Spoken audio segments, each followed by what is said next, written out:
E aí, rapaziada, beleza?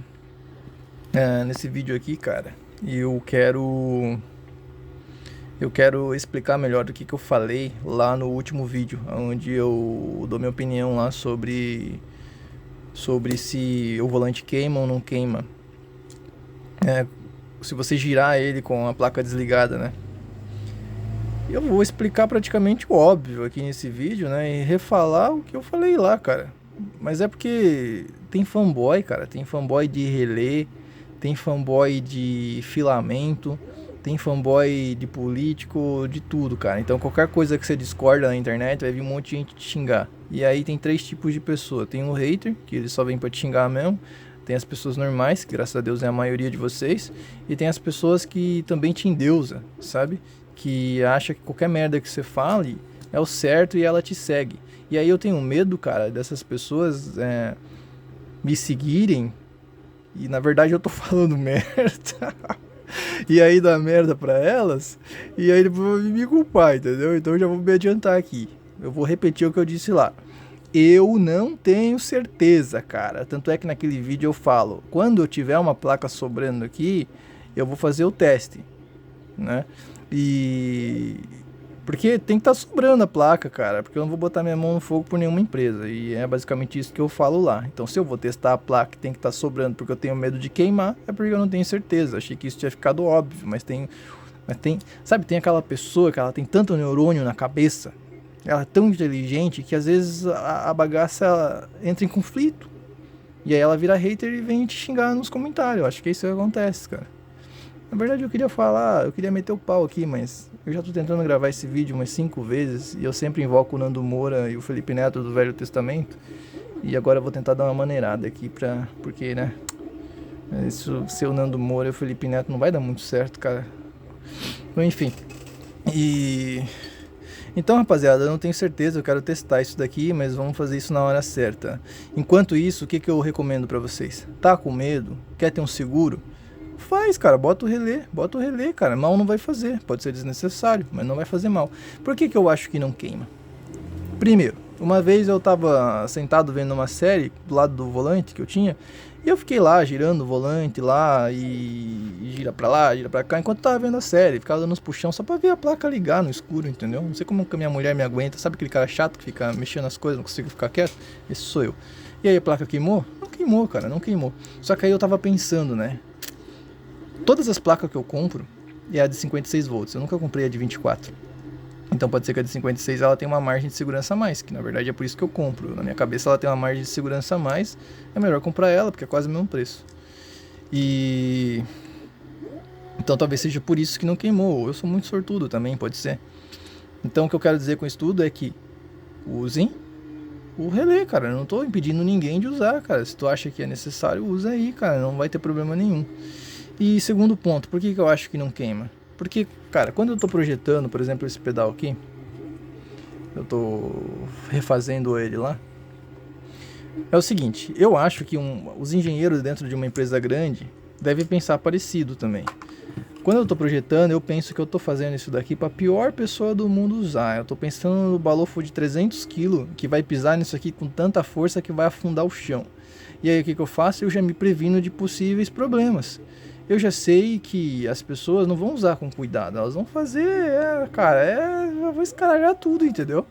Aí eu já penso nessas pessoas e já evito possíveis problemas. Eu acho que o mesmo acontece com os engenheiros numa empresa desse tamanho aqui. O cara já tem que prever que vai ter um imbecil que vai sentar pra ver uma série e vai ficar girando o volante como se não houvesse amanhã. Ele vai ficar ali, enchendo o saco. O cara já pensou nisso, cara. Se não pensou, deveria pensar, hein? Me contrata aí pra dar uma... É melhor não falar isso, porque senão vão me chamar de desumilde. Mas enfim, cara, esse é meu ponto, tá? Mas eu posso estar muito errado nisso aí e eu não tenho problema nenhum de admitir que eu tava errado no futuro, beleza? Tô cagando pra tudo isso daí, cara. Mas inclusive agora eu mesmo vou usar relé nos meus projetos, porque eu trabalho com isso, vendo isso. E agora tá todo mundo falando essa porra, eu vou ser obrigado a botar pelo marketing, né? Ah, o meu tem proteções. Compre comigo. Beleza? Vou colocar essa porra aí.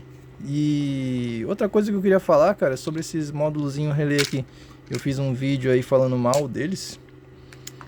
Só que eu dei uma exagerada, cara. Mas eu acabei falando o porquê lá no vídeo, mas as pessoas, de novo, né? O babuíno bostileiro médio, ele não entende, tem que explicar. Que é o seguinte. Primeiro eu vou dizer o que eu acho desse relé. Desse módulo encoder aqui. Que eu disse lá. Eu acho maravilhoso. Ele é melhor. Ele é mais barato. E menor. Dá pra fazer projetos menores com ele. Só que, para quem está começando agora, marinheiro de primeira viagem, que é 95% de vocês, tá aprendendo, tu não sabe o que você tá fazendo.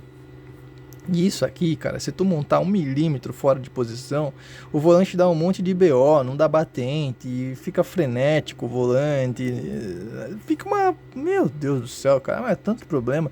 E aí o cara iniciante não sabe onde que tá o problema, aí tu passa raiva com isso daqui, tu fica tentando achar problema onde nem é... Por aí vai. Então, sabe qual que é a solução?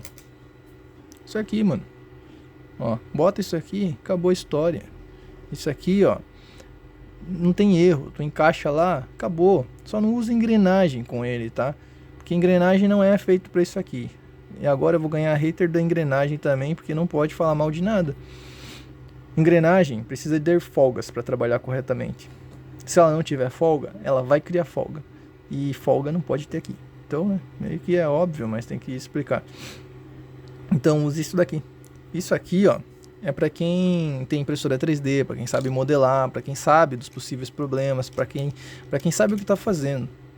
Ou para quem vai lá no meu site e compra as pecinhas 3D, que já tem um encaixe certinho para ele não tem como montar errado. Aí, beleza. Vai funcionar certinho. Se tu já sabe dos possíveis problemas, porque se der, tu já sabe que é nele, tu já sabe onde ir para resolver. Agora, se tu é iniciante, cara, não sabe o jeito que tá fazendo, vai nisso aqui. Foi isso que eu quis falar lá no vídeo. Eu acho que eu falei lá, mas até hoje ainda aparece uns doentes mental no comentário lá defendendo. Então é isso, não é que o encoder é ruim. É você que não sabe usar. Inclusive eu naquele vídeo lá, eu tinha feito cagada lá e não funcionou direito. Só que mesmo com as cagadas que eu tinha feito naquele vídeo lá, cara, que eu me lembro agora, o problema na verdade lá era o tamanho do ímã, tá? O tamanho do ímã influencia. Eu tava usando um ímã muito pequenininho com o encoder que eu tava usando lá, que era um encoder melhor que esse daqui. E aí tava dando muito problema. Aí eu demorei um tempo pra descobrir, que lá foi meu primeiro volante. E eu tava usando um ímã muito pequenininho, o ímã que tem que usar é esse daqui, ó. Pera aí. Deixa eu pegar aqui.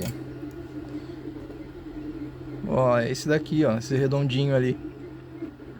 E esse daqui tem 6 milímetros, se eu não me engano, de diâmetro. É isso mesmo. E 2 de espessura. Então, daí você tem mais campo magnético, ele funciona melhor. E o que eu tava usando aquela vez lá era muito pequenininho, por isso que deu problema. Depois que eu troquei, o ímã resolveu.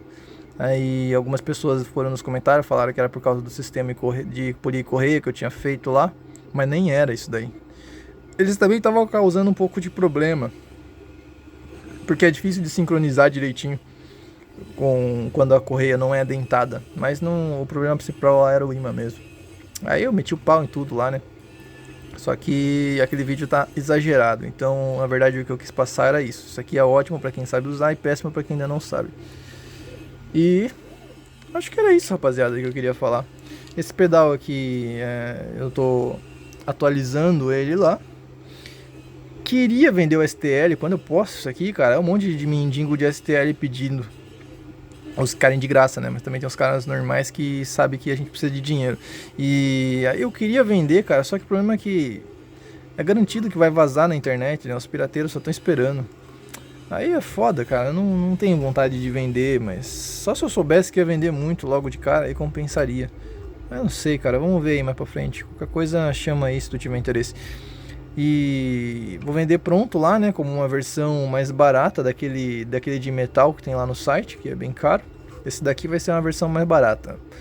Provavelmente o acelerador e o freio... Não, o acelerador e a embreagem vai ser sensor Hall, potenciômetro não se usa mais. E o freio provavelmente vai ser com load cell, tá? Não sei ainda. E aí eu vou colocar uns R$1.000 se for com load cell e menos se não for. E é isso aí, cara. Achou caro? Baixa o Blender aí, ou Fusion 360, modela, imprime e faz, sai bem mais barato. Pra quem tem curiosidade, pra fazer um pedal desse daqui, ó, pra fazer os 3 vai uns R$250, R$300, tá? Aí fora a pintura que dá trabalho, né? A pintura não é tão cara, só que ela é muito trabalhosa de fazer, né? Pra pintar isso aqui vai um mísero de tinta. Aí, primerzinho, depois uma tinta poliéster, depois um verniz ou tinta PU logo de cara. Só que o problema é o tempo. E então vai estar disponível lá no site, quem tiver interesse chama aí, já tem volante lá, tem um monte de coisa, entra lá, dá uma olhada. E é isso aí, rapaziada, valeu!